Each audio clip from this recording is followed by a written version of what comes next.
Bears and Vikings played maybe the worst game of the year in prime time Monday Night Football to end Week 12. And David Tepper, Panthers owner, talks Frank Reich and especially Bryce Young and where they're at right now as a franchise. All that and more coming up on today's Peacock and Williamson. NFL analyst Brian Peacock and former NFL scout Matt Williamson bring you expert NFL analysis every day in less than 30 minutes. Get an inside look into the NFL on the field and in the front office. With elite breakdowns, next-level analysis, and in-depth information only for the real NFL fans. This is Peacock and Williamson, and it starts now.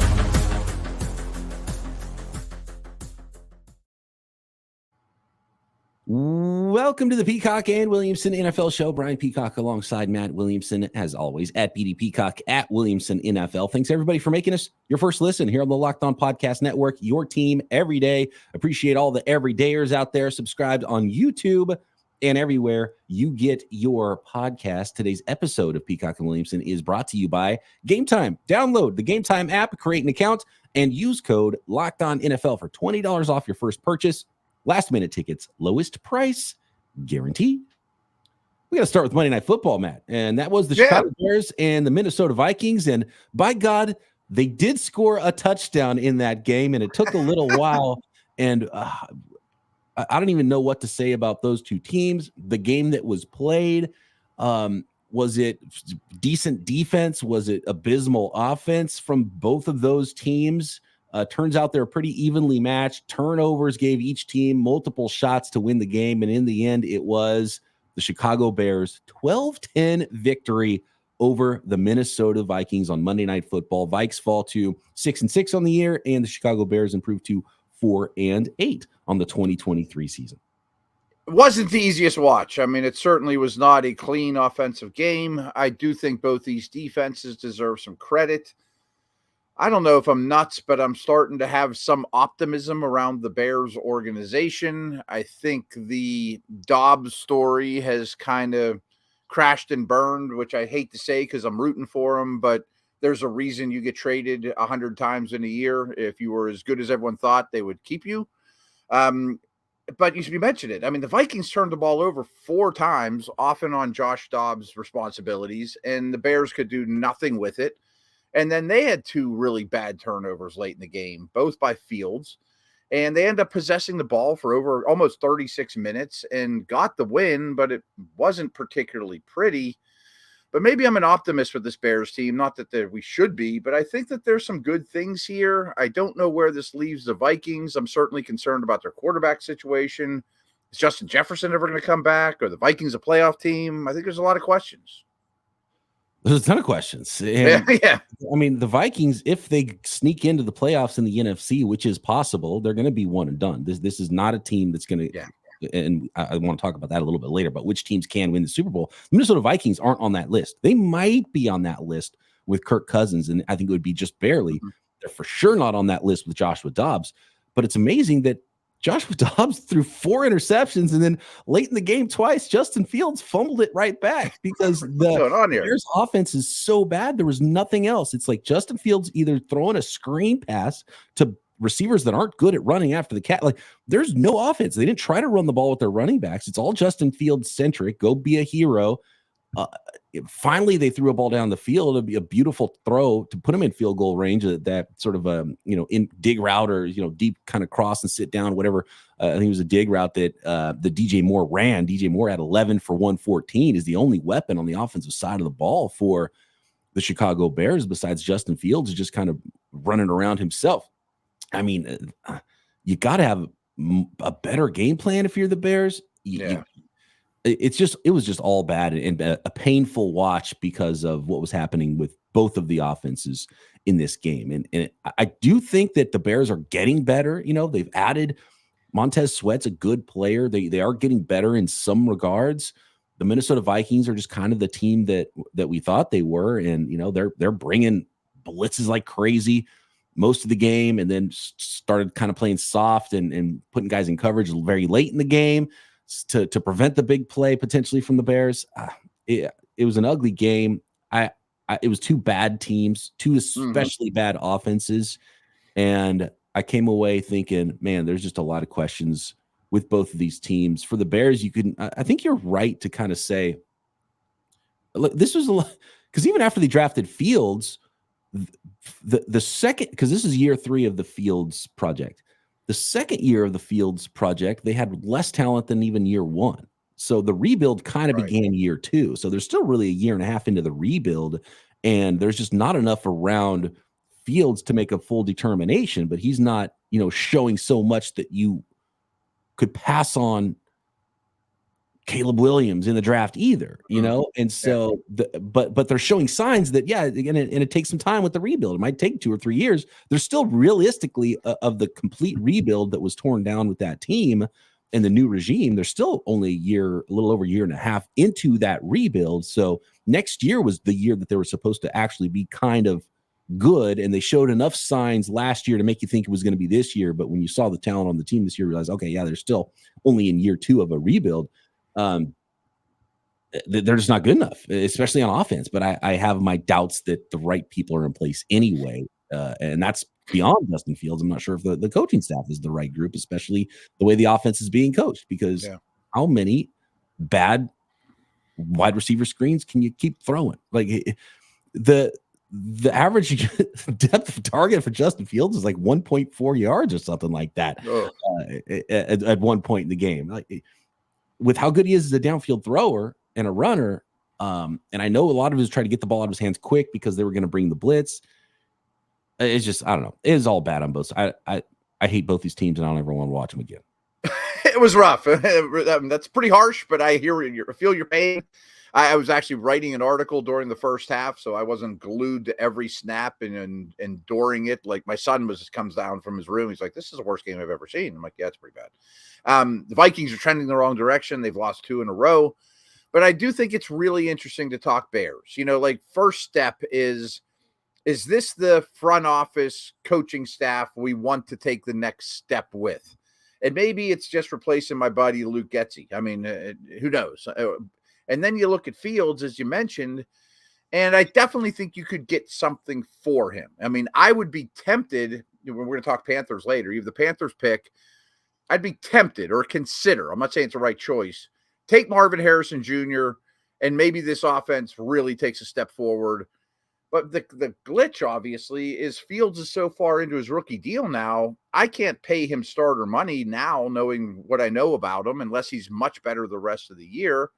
But boy, that would be tempting. Just roll with Fields. He's our guy. Throw Marvin Harrison in and another high pick on defense or something like that. But I think in the end, you probably take a quarterback, and you got to make sure the staff is equipped to groom one. But then that's great for your financial timeline at quarterback, but it's terrible for your developmental timeline as an organization. You just started all over yet again. But they have a ton of cap space. I know you've liked their defense more than I have for, going back to the preseason. But I'm looking at their defense going, they paid 2 good linebackers. They just drafted, or they traded for Sweat. The secondary's always been pretty decent.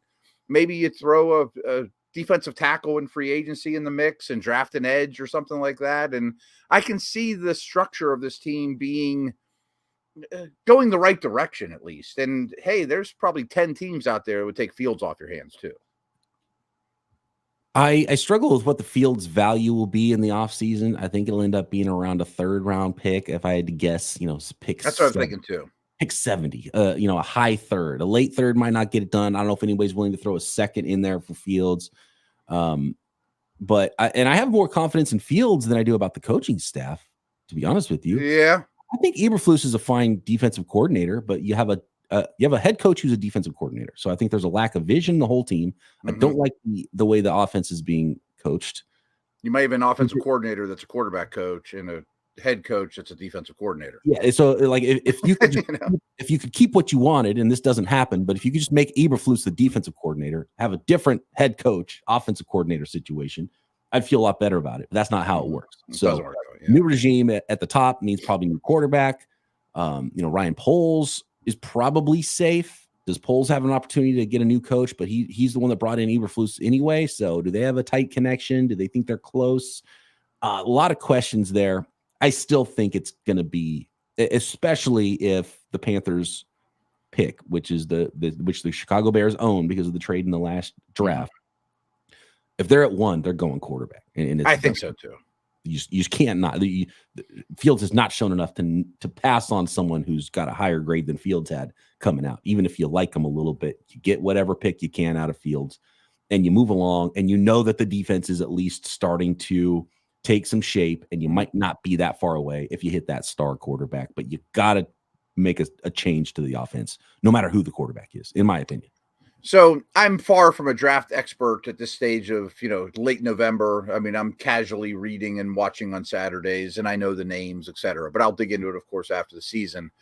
And I understand that Caleb Williams now might not be the best prospect that ever lived. He might just be good with questions. That always happens, though, folks. I mean, when it comes to April, I bet we're going to be, this guy's going first overall. I don't know what anyone's talking about back in November, so maybe he isn't. I hate the generational prospect. That's not fair to Luck, Lawrence, Williams, whoever. No one's generational. I mean, he's not LeBron coming out of school. You know what I mean? So in the end, I'm sure you just take the quarterback and go from there and decide, is this a staff we want coaching that young man? And a lot might depend on which coach could be potentially available. Yeah. Because you might kind of like Eberflus. Maybe you say, okay, we're going to try a different offensive coordinator, give it one more go with Eberflus. But I hate the way that it ended because it started bad for Justin Fields in the first place. All right. But we got to move more on Fields, more on the Bears. We got the Vikings as well, where they're at.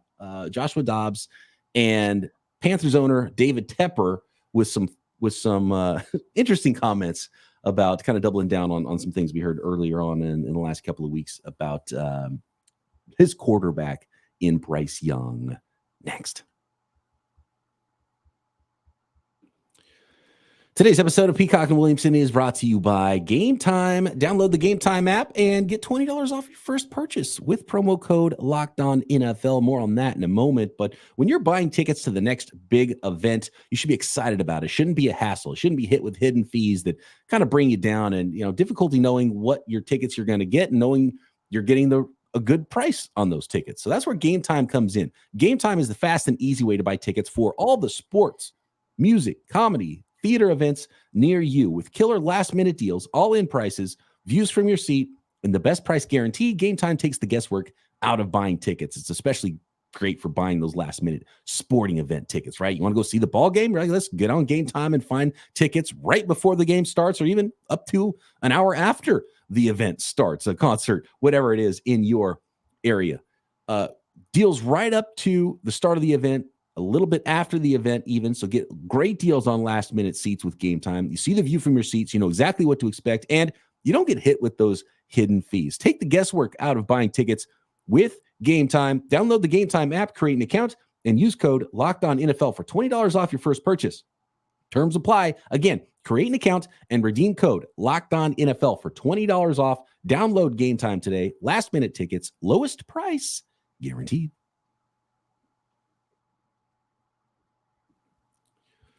Just to wrap up the Bears and the Fields stuff here. Justin Fields, the way it started for him, I hate it. And I wouldn't want that for the next quarterback. And then you look at Carolina, and it ties in there because now Bryce Young is on that path. Okay, year 2, new coach, new system, new everything, start over because the first guy that drafted you is already fired. And that's what happened to Fields. So you stunk the growth from the beginning. And Bryce Young is worse off because he went to the Panthers right now. Right? Like, I don't know. I wouldn't say he would be playing like CJ Stroud did, but Stroud wouldn't be as good as he is. And he might be a lot better than Bryce Young, but it would have been a worse situation with the Panthers. And Bryce Young would have been in a better situation if he went to the Texans because there's already like night and day stability in those new staffs in Houston and in Carolina. And so if you're the Bears and you see how this happens, and this is not a new phenomenon, it's happened for past quarterbacks and past seasons. Think about Alex Smith back in 2005, right? He had 5 coordinators in his first 5 years. I mean, it was insane. How are you supposed to become good with that much changeover year to year? And so and it took Alex Smith like 8 years to be good. And it turned out he's actually a pretty decent quarterback, He turned into a Pro Bowl quarterback even, and was a playoff quarterback. It does take some time sometimes. with Stroud, it seemingly has not taken any time at all. And so maybe it was just a flat out Stroud is a stud and Young is not as good. That's a possibility. And we'll get Tepper's thoughts on that. But for the Bears, if you're going new quarterback, new coach, period. Start fresh, rebuild, new system, build it. And I hate what I'm seeing in Carolina for that same reason. Do you want to go to the David Tepper comments, Matt? Yeah, let's do that. I mean, because I guess it's the most topical thing of the day, I would say.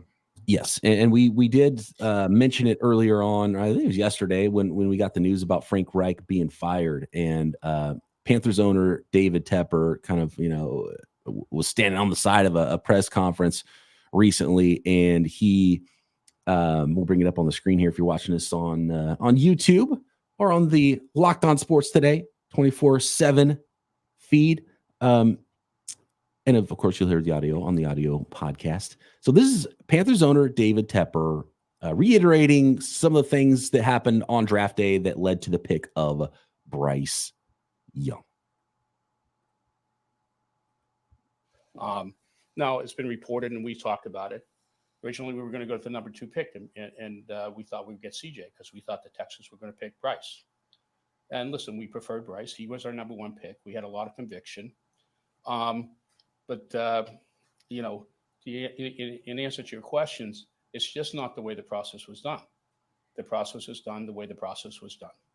And again, even though if there was a process with 5 people in the room and the way the votes came in, it was Frank was the first choice, I always could veto that choice. And even if it was Bryce and the votes came in unanimously in this particular case, I could have vetoed that choice. In both cases, I supported both choices. Okay. I'm just going to say that I supported both choices. I supported the coaches. I supported the scouts, their unanimous opinion. And I supported Frank Reich. So whatever's good, bad, or indifferent is ultimately because the buck stops here, and I take full responsibility for everything. But that's the way the process runs. And just one last thing, and then we're going to go here. As far as Bryce Young is concerned, I cannot say this, for myself. And I think everybody in this building would share this sentiment. We are totally confident in that pick. Okay, I think the people that made that pick first, would be totally confident in that. Some of them you could ask. Okay. All right, so that is David Tepper, and he goes on about and it's funny that he threw that in because the first thing I thought when I was hearing him speak on this is this is not something you should be speaking about. Talking about a quarterback that you didn't draft, and Bryce Young's not having a great season, but how must where's his mentals when he's hearing the owner talk about how we probably screwed this up. We actually thought we were going to get the other quarterback. It's just I love transparency and I love this kind of stuff when it comes to the draft because I geek out on it. But there's reasons a lot of the draft stuff is kept quiet. These are some of the things you need to keep quiet. And even at the end, he tries to fix it by saying, we have all the confidence. You could ask anybody. You just fired your head coach, Frank Reich. So let's talk. I mean, you want to talk to Frank Reich, who was a driving force. And it needs to be reiterated, though, that everybody liked Bryce Young. Not everybody. A lot of people liked Bryce Young better. He was the number 1 prospect in the draft by more often on whatever lists, draft analysts. Some people like Stroud better. Some people like Anthony Richardson. Some people like Will Levis. But most people, it wasn't quite consensus. Most people had Bryce Young a little bit ahead for whatever reason. And I think a lot of teams did too, including the Houston Texans. The Houston Texans might have, if they made that trade, drafted Bryce Young, CJ Stroud might have been their second guy, and they ended up with their second guy. So, but hearing David Tepper talk about missing out on another quarterback, it really feels like he's regretting it. And you've already fired your coach. It's just a bad situation. And I feel for Bryce Young because he's not in a very good situation right now. I do too. And can't stress that enough. I mean, that's the bottom line is the young man's future is very cloudy and, a lot of white water ahead without question. So what we know is 100% true is the organization preferred Young. I mean, they wouldn't have taken him if he didn't. Obviously, that's true. As you said, I don't know that we need to know all the other stuff. You know what I mean? Like, I know it's not his rookie year, but by owner standards, he's basically a rookie. He's new to this. That seems like a rookie owner move to tell the press the truth. Like, why even bother? he's not a rookie owner in the sense that this is his first go around at all, because he's been involved with other teams. He's got, in fact, I just saw. Well, what's funny is with the Steelers, who are like the most stable, slow-moving team in the league, and he's the total opposite. You know, you had the blueprint. You don't hear anything about that stuff with the Steelers, and they never. Mr. Rooney would never have that press conference, or his dad, You know, ever. And oh yeah, it's unbelievable. So, and when it comes to Tepper, his MLS team, he's also fired 2 coaches. He's fired. Really? He's fired 4 coaches in the last year and a half. It's crazy. Wow. And again, I mean, everyone has their own right. I mean, frankly, the Browns owner also came from the Steelers. Like, they're the most fiery teams in the world, and the Steelers have had 3 head coaches in my life.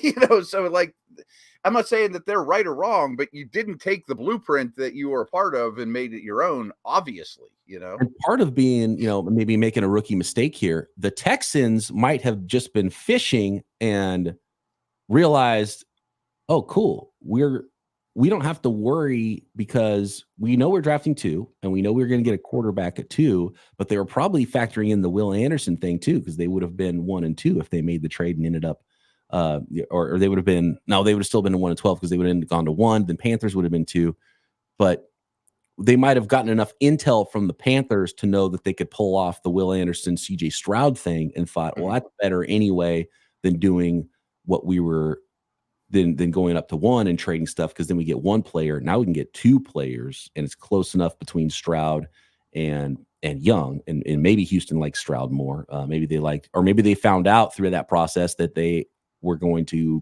take Stroud 1 the whole time and realized that Young was the one that was getting traded up for, so they knew for sure that they were going to get Stroud at 2. So I think part of it was an intel grab, possibly by the Houston Texans, and I would love to hear their version of it and hear what all went behind the scenes there. But yeah, just not a lot of confidence in Carolina, and who's going to want that job right now would be a big question for me. And you know, there's only 32 jobs. Someone's going to take it, but they're not going to have first choice of the best potential candidates available, most likely. So last nugget, and this is just an educated guess, but don't you get the feeling that none of the teams in the top of the first round last year had a super strong conviction that I have to get Stroud, I have to get Young? Like, you'd almost rather pick 2. Now, it didn't turn out necessarily that way, but folks, I mean, I've been doing this long enough to remember 50% of the world thought Ryan Leaf was better than Peyton Manning, and the other 50%, they were equal prospects too. Yep. No one thinks that way, you know, that. So it doesn't always turn out. We don't have crystal balls, but I kind of feel like the league looked at these 2 like they were equal prospects. All right, next we got to talk NFC playoff picture. Which teams can actually win the Super Bowl in 2023?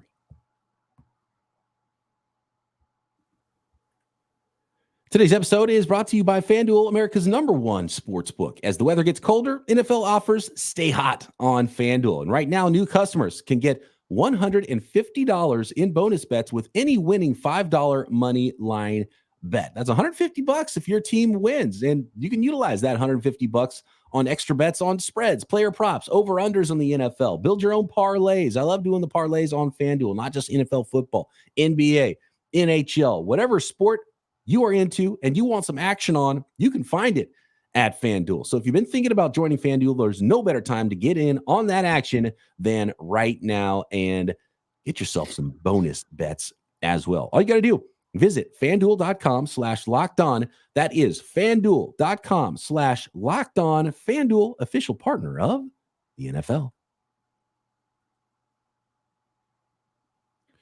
So NFC playoff picture right now, and the Minnesota Vikings with Joshua Dobbs. We didn't talk much about Joshua Dobbs, but man, I keep coming back, Matt, to teams like the Vikings, and you look at the New York Giants with Tommy DeVito, and they've actually won a couple games, and it's kind of a fun story.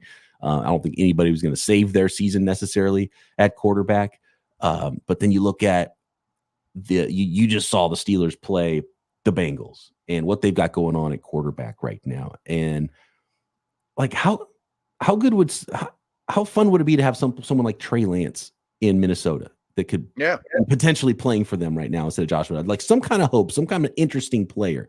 And the fact that Trey Lance is sitting there in Dallas, and the Cowboys haven't had any of the injuries, but all these other teams did. And you think about all these teams, like, man, a day 3 pick, and you could have had a player a lot more talented at quarterback to potentially help you out, especially if you went into the season with a quarterback who was already injured. And so especially the Vikings, I look at them with Joshua Dobbs and it's like, man, you ended up trading for a quarterback. What are these teams doing with their backup quarterback situations, Matt? That's my big question. But for Joshua Dobbs, he's clearly a smart guy, good backup quarterback. He can come in and learn the system quickly, but he's not going to put a team on their back and save any seasons. And he's not going to be he's not someone you plan to be your starting quarterback in the NFL.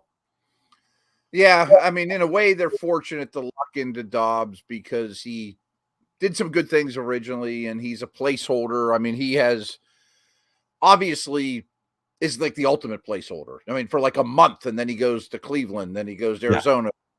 Not even like a 2-year placeholder. I mean, he's just like a substitute teacher almost. He's gonna be leaving next day. Oh, that's really good. Yeah, he is a substitute. He is a substitute teacher. That's exactly what he is. He's writing a book on the side, so he doesn't want a full-time job, but he needs some income still, so he's a substitute teacher. Yeah, I'm not giving up this NASA stuff. I'll still do some quarterbacking in whatever city needs me for a while, and right. But I was critical of the Vikings in the offseason, knowing Cousins is up in age and a free agent to be, that I thought Hendon Hooker, your Trey Lance example, Aiden O'Connell, I mean, DTR. I mean, it's not the greatest quarterback draft of all time, but they drafted Jaron Hall was the only one they took. And they got Jaron Hall, and apparently if they went away from Dobbs, it'd be, Nick Mullins instead of Jaron Hall. I don't know, like that style of quarterback. So, but the Minnesota Vikings, talking NFC playoff picture right now, are one of the 7 teams in the NFC that are not below 500. They're 6-6 right now, and they would be the 7th team in the playoffs. They would be the last wild card in the NFC at the season ended today. I don't know if they're going to hang on to that. There's some, the Packers are now suddenly 5-6. The Rams are 5-6. The New Orleans Saints are 5-6. And a lot is going to be taken care of there in the South with the Falcons and the Saints and maybe the Bucks, who only have 4 wins. So they're a little bit off the pace. And who wins that division? Can they get a second team in there? So, a team that's not scary at all is going to make the playoffs in the NFC. And right now it would be the Minnesota Vikings with the 7th seed at 6-6. Yeah. And I get that. And they very well could hold on. I think you said it perfectly that if they get in, you're going to love to play this team. I mean, that's a great first round opponent. I think the Packers and Rams are better teams. That doesn't mean that they're necessarily going to get in. I think it's not a foregone conclusion that Seattle gets in, considering their next 3 games, and they're on a 2-game losing streak as well. They have an awful stretch ahead of them, but there's not that much competition in this side, for those wild card spots. I mean, it's almost like 3 divisions are pretty much tied up, and Dallas is going to go as well. Doesn't leave a lot.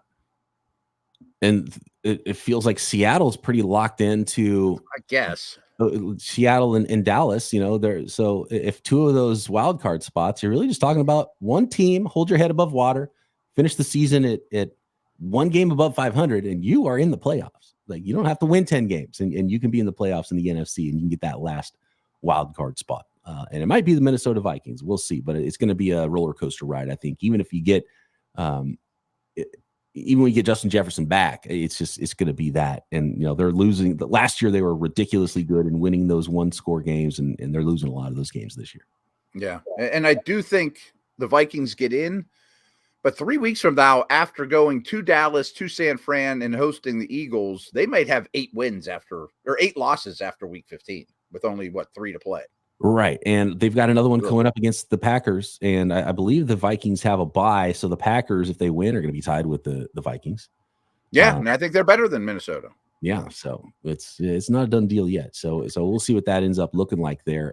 Which brings us to the question of who can win the Super Bowl. And this is something that was in the hopper for potentially this episode, for potentially our mailbag episode tomorrow. So let's save it. But I just want to sort of tease it here since we're here and we're talking about the NFC playoff picture. And right now, the Eagles commanding lead at the 1 seed in the NFC at 10-1. The 49ers would have the tiebreaker over the Lions right now because of conference record. The Niners are 6-1 in the conference. Detroit Lions are 5-2 in the conference, but that can flip quickly. It's only 1 game.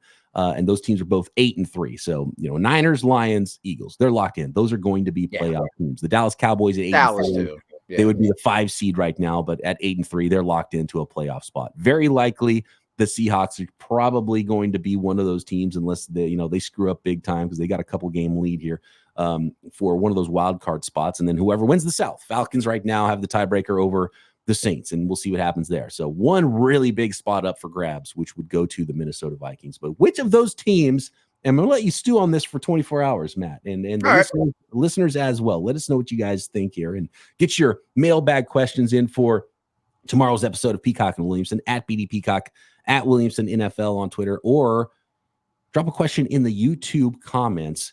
So Eagles, Niners, Lions, Falcons, Cowboys, Seahawks, Vikings, Packers, Rams, Saints, we're going down to the top 10 teams in the league. I'm pretty sure we don't believe the Bears, Giants, Commanders, Cardinals, or Panthers are going to win a Super Bowl this year. And then, of course, a bunch of teams in the juggernaut AFC, which is much more difficult when we're talking playoff picture there. Which teams can actually win this Super Bowl, like legitimate shots to win the Super Bowl in 2023 or February of 2024? That to come, along with the rest of your questions on tomorrow's episode of Peacock and Williamson. And I do want to remind everybody that Locked On has launched the first ever national sports 24/7 streaming channel on YouTube. Locked On Sports Today is here for you 24/7, covering the top sports stories of the day with the local experts of Locked On, plus our national shows, including myself and Matt, covering every league every day. Go to Locked On Sports Today on YouTube and subscribe to the first ever national sports 24/7 streaming channel. And Matt and I will be back tomorrow right here, Peacock and Williamson.